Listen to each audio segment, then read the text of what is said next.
Okay, so news broke over the past 24 hours that head of Microsoft and Xbox Gaming, Phil Spencer, went public via Twitter that Nintendo has accepted a 10-year Call of Duty deal, which would see the most sought-after, highly contentious and extremely popular first-person shooter Call of Duty come to the Nintendo platforms after several years. Not only Nintendo, but also a commitment to bring Call of Duty to Steam day and date with Xbox. Here's a quote from the man himself.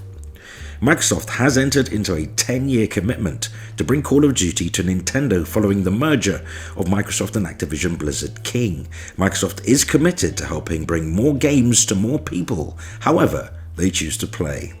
Phil Spencer went on to state, "I'm also pleased to confirm that Microsoft has committed to continue to offer Call of Duty on Steam simultaneously to Xbox after we have closed the merger with Activision Blizzard King."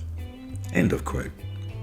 Now look, this 10-year term deal is nothing new, except for the extension afforded to Nintendo. And while we're not kidding ourselves, we've seen this tactic by Microsoft before. It's straight out of the Microsoft playbook.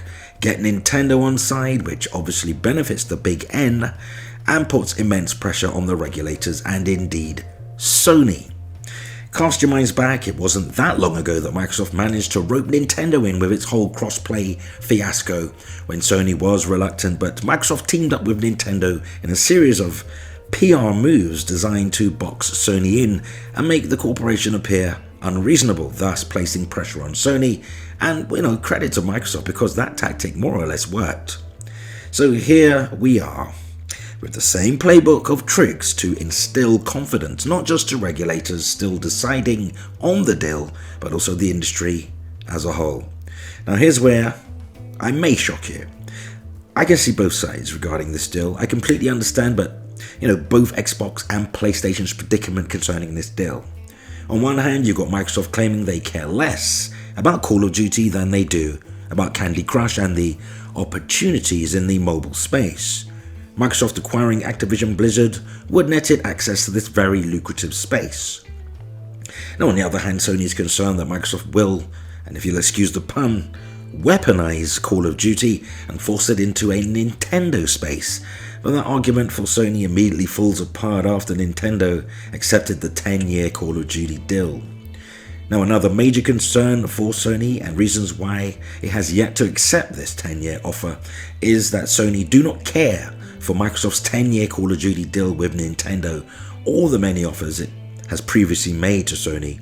Sony's number one concern, in my opinion, is Call of Duty going to Game Pass day and date while it is offered on PlayStation platforms for £70 UK or $70. The ironic part of it all is the $70 price increase was made a much bigger and prolonged controversy for Sony because it was used as ammunition against PlayStation by users on other, shall we say, preferred platforms. Now it's occurred on the Xbox series of platforms, it's immediately downplayed with, and I quote, "but we have Game Pass," end of quote.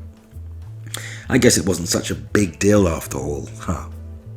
Now, I don't defend any price increase, let alone the Xbox game price increase, even though I purchase and own 99.9% of my games. It does make Game Pass look even greater value when the games are priced at $70 a pop. So yeah, Microsoft announced it would be increasing its current gen game pricing to $70 starting January 2023, just as I predicted it would on Twitter and in videos. It still has Game Pass day and date releases to sort of lessen the blow.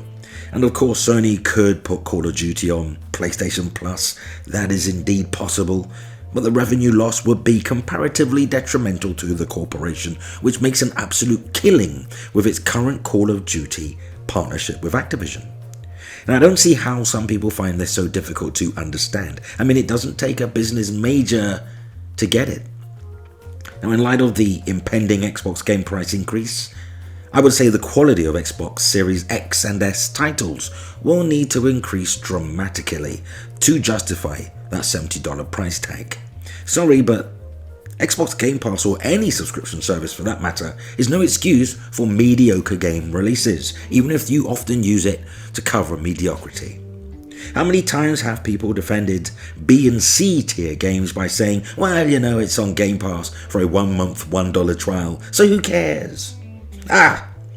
It's like saying I'll take shite if it's damn near free. I think the less said about that nonsensical, peasant-worthy mindset, the better. Don't these people value their own time? All Xbox game studios need to do is reproduce the level of quality it did during the Xbox 360 era.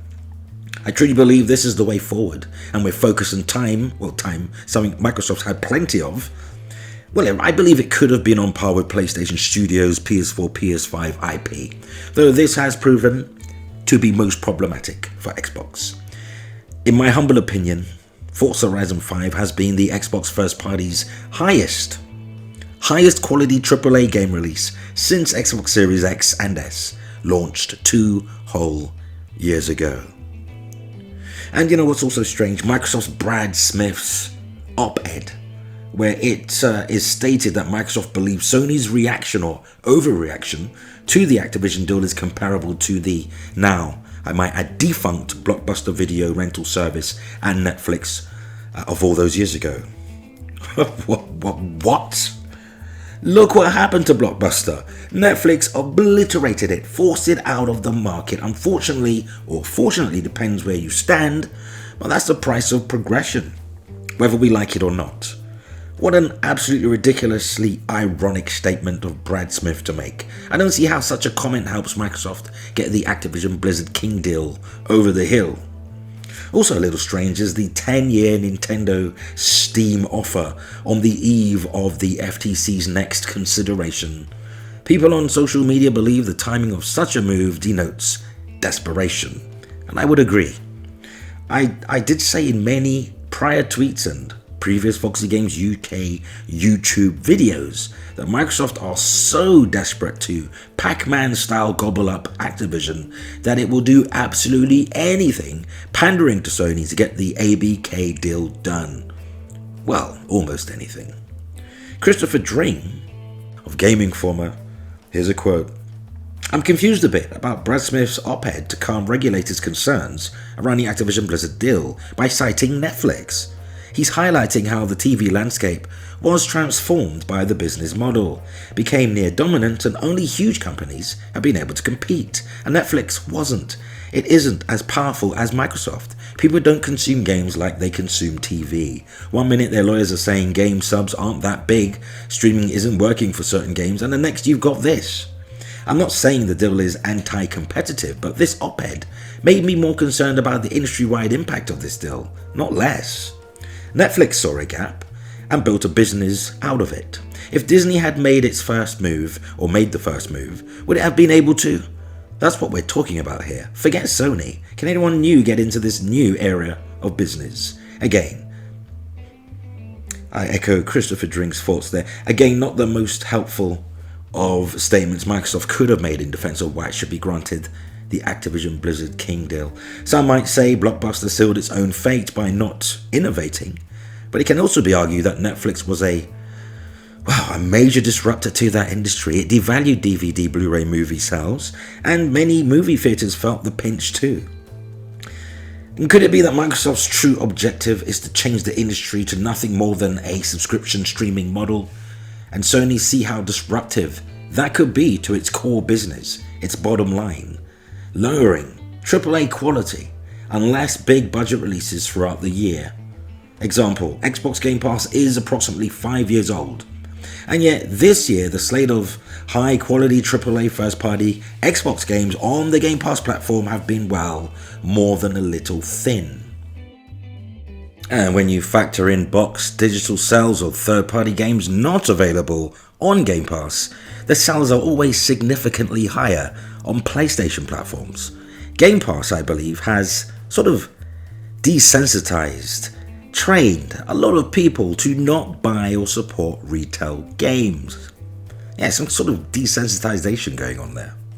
On average, the split between PlayStation and Xbox retail sales are as high as 70 plus, that's 70 plus percent for PS5, and Xbox Series X around 20 plus percent mark on average. You think Sony hasn't noticed this huge disparity in sales when you introduce a day and date $10 per month rental game service into the mix? Now look, I know you got a lot of different opinions and feelings on this. If it's based on facts and truth, not my truth or your truth, not your facts or alternative facts, but universal truth and fact, then your personal feelings or unhappiness regarding that fact or truth is of no import to me.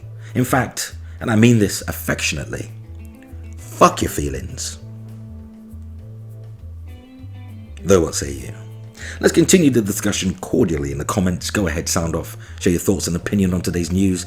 As that brings us to the end of the video. Subscribe for more gaming news, rumor and speculation. Hit the like button and yes, hit the notification bell so we don't miss each other, and you can help Foxy Games UK reach more gamers, so feel free to share the video.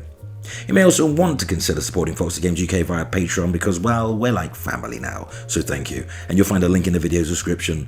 But that concludes our time together today. Thanks for hanging out with me.